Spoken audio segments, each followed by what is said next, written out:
આમ તો કોઈપણ વ્યક્તિ જો ઉપવાસ કરે તો એક ટાણું જમી અને દિવસમાં 3 ટાઈમ ફરાળી કરતો હોય છે અને એક દિવસ પણ એ ભૂખ વગર કે ભૂખ્યો રહી શકતો નથી। જ્યારે એક એવી હસ્તી આપણી સાથે છે કે જે એક બે નહીં પણ છેલ્લા 75 વર્ષથી કોઈપણ જાતના અનાજ અને અન્ન કે પાણી કે અનાજ વગર એ જીવી રહ્યા છે। આજે આપણે એવા જ વ્યક્તિને અહીંયા મળવાના છે કે જેમનો આજે આ 87મો જન્મદિવસ ઉજવાઈ રહ્યો છે અને ભાવિક ભક્તો પણ તેમના આશીર્વાદ મેળવી રહ્યા છે અને પોતાનું જીવન ધન્ય કરી રહ્યા છે।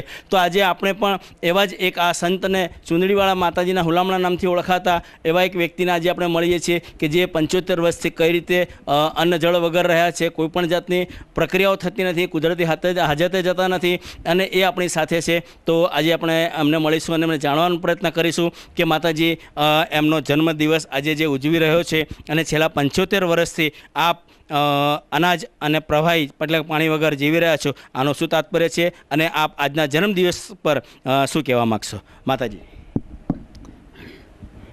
સંતાનનું કલ્યાણ થાય, સારા લાઈન કરો, વસન મુક્તિ કરો, દીકરીઓ બચાવો, ગૌ માતા બચાવો, આ અમારા ખાસ વિષય છે।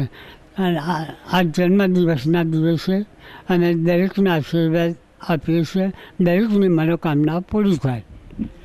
માતાજી મને એ બતાવો કે 75 વર્ષથી આપના 10 વર્ષની ઉંમરે આ અનાજ અને પાણી ત્યાગી દીધું હતું અને આપ 87મો વર્ષ આજે ચાલી રહ્યું છે અને છેલ્લા 75 વર્ષથી અનાજ પાણી આપ લેતા નથી, એ વિશે શું કહેશો?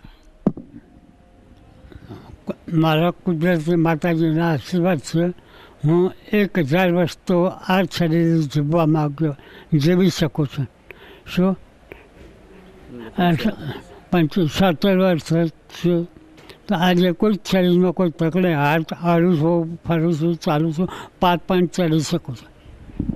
આપ સાંભળ્યો, માતાજીની અપેક્ષા એવી છે કે પોતે 1000 વર્ષ જીવે તેવી અપેક્ષા કરી રહ્યા છે અને આરામથી તેઓ હરીફરી રહ્યા છે અને જે એમનું સ્થાનક છે એ પણ ઊંચી હાઈટ ઉપર છે, તેમને ચડવામાં પણ કોઈ તકલીફ નથી। ખરેખર આજના પ્રસંગે આજના દિવસે માતાજીને સતત નમન કરીએ છીએ અને આપણે પણ પ્રાર્થના કરીએ માતાજીને કે તેમનું દીર્ઘાયુષ્ય બક્ષે અને લોકોની સેવા કરતા રહે।